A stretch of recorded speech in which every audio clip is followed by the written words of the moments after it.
आज हम आपसे एक सवाल पूछना चाहते हैं। शांति के साथ बैठिए और शांति के साथ सोचकर जवाब दीजिए। आज मोदी जी ने 80 पैसे के बजाय पेट्रोल पर सिर्फ 30 पैसे बढ़ाए हैं। यानी आज हर एक भारतवासी की जेब में पूरे 50 पैसे की भारी भरकम बचत हुई है। तो क्या हमें मोदी जी को इसके लिए धन्यवाद नहीं बोलना चाहिए? क्या हम उन्हें एक छोटा सा थैंक यू भी नहीं बोल सकते? क्या हम इतने एहसान फरामोश हो गए हैं? आपने कभी सोचा है कि मोदी जी ये जो 80-80 पैसे करके 50-50 पैसे करके पेट्रोल डीजल पर दाम बढ़ा रहे हैं, वो ऐसा क्यों कर रहे हैं? जबकि पाकिस्तान में, हमारे पड़ोसी देश में, जबकि एक साथ में 5 रुपए या 8 रुपए बढ़ा दिए जाते हैं, लेकिन मोदी जी ऐसा नहीं कर रहे। तो मोदी जी की इस अनोखी और नई सोच के पीछे क्या वजह है, हम आपको आज बताएंगे। हम आपको विस्तार से बताएंगे, डीडीएन करेंगे कि ऐसा मोदी जी क्यों कर रहे हैं। आपने हमारे राष्ट्र कवि समीर का वो प्रसिद्ध गीत सुना ही होगा, धीरे धीरे दाम को बढ़ाना है, हद से गुजर जाना है। जी हाँ, मोदी जी इसीलिए धीरे धीरे दाम बढ़ा रहे हैं, ताकि हमारी पब्लिक को, हमारे आम लोगों को कोई तकलीफ भी ना हो और देश का विकास भी हो जाए। आपको वो मशहूर शेर भी ज़रूर याद होगा, मुश्किलें मुझ पर इतनी पड़ी कि आसान हो गई। यानी प्रधानमंत्री मोदी पेट्रोल, डीजल और रसोई गैस पर धीरे धीरे इस तरह से पैसे बढ़ाते हैं कि आम लोगों को उसका पता ही नहीं चलता। उन्हें पता ही नहीं चलता कि उनके साथ कुछ हुआ है और विकास भी हो जाता है। लेकिन हमारे देश में एक शांतिप्रिय वर्ग है, कुछ ऐसे डिजाइनर बुद्धिजीवी हैं जिन्हें वैसे तो झटका बिल्कुल पसंद नहीं है, उन्हें हर चीज़ में हलाल ही पसंद है। लेकिन जब मोदी जी पेट्रोल और डीजल पर उसके धीरे धीरे दाम बढ़ाकर धीरे धीरे हलाल करते हैं, तो उन्हें उससे भी परेशानी होती है।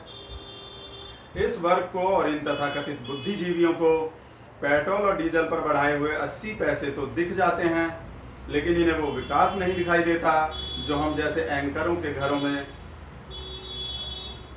जो देश के देशवासियों के घरों में जो विकास हो रहा है, इन्हें वो दिखाई नहीं देता।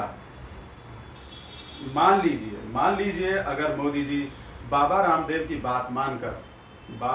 की बात मान लेते हैं और पेट्रोल के रेट 30 रुपये कर देते हैं। हम मान लेते हैं कि वो ऐसा कर देते हैं, लेकिन उससे होगा क्या? आप हमें ये बताइए कि अपनी बाइक में 30 रुपये पेट्रोल डालकर आप उसे चलाएंगे कहाँ? अगर आपकी बाइक और गाड़ी को चलाने के लिए सड़क ही नहीं होगी, अच्छा फ्लाईओवर ही नहीं होगा, अच्छे हाईवे नहीं होंगे, तो आप उसे चलाएंगे कहाँ? आपकी वो बाइक बेकार है, वो 30 रुपये लीटर वाला पेट्रोल भी बेकार है। कहते हैं कि भगवान जब एक जेब से लेता है, जब मोदी एक जेब से लेता है तो दूसरी जेब में डाल देता है। यानी जब मोदी जी एक जेब से 100 रुपये निकालते हैं आपके पेट्रोल के लिए, तो दूसरी जेब में विकास डाल देते हैं, फ्री राशन डाल देते हैं, फ्लाईओवर डाल देते हैं, सड़क डाल देते हैं, और वो भी बहुत अच्छी, फर्स्ट क्लास, नंबर 1 सड़क। अब आप सोचिए कि कितने सारे फायदे होते हैं जब पेट्रोल और डीजल महंगा होता है। बहुत ज़्यादा और बहुत ज़रूरी फायदे होते हैं।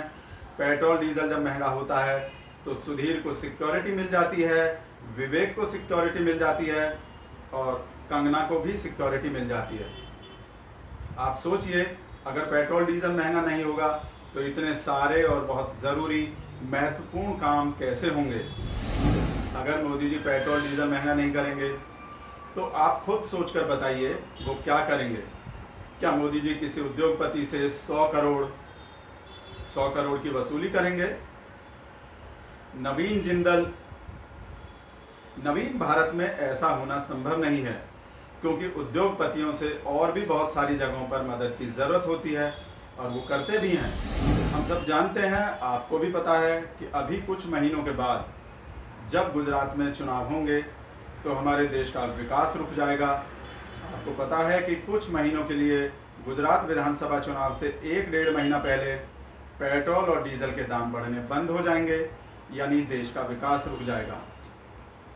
तो हम नाजी न्यूज़ के जितने भी आप दर्शक हैं, जितने भी हमारे दर्शक हैं, हमारे चाहने वाले हैं, हम आप सबसे अपील करते हैं कि आप प्रधानमंत्री मोदी को चिट्ठी लिखिए आप उनसे मांग कीजिए, आप उनसे रिक्वेस्ट कीजिए कि गुजरात के चुनाव के दौरान देश का विकास नहीं रुकना चाहिए। पेट्रोल और डीजल के दाम बढ़ने बिल्कुल बंद नहीं होने चाहिए। हमें हर हाल में हर कीमत पर विकास चाहिए। हम आपको फ़ायदे बता रहे हैं, एक एक करके सारे फ़ायदे बता रहे हैं जो पेट्रोल और डीजल के महंगे होने से होते हैं। अभी वक्त हो गया है सूसू ब्रेक का। ब्रेक के बाद आपको बताएंगे मिट्टी के चूल्हे पर रोटी पकाने के सारे फ़ायदे।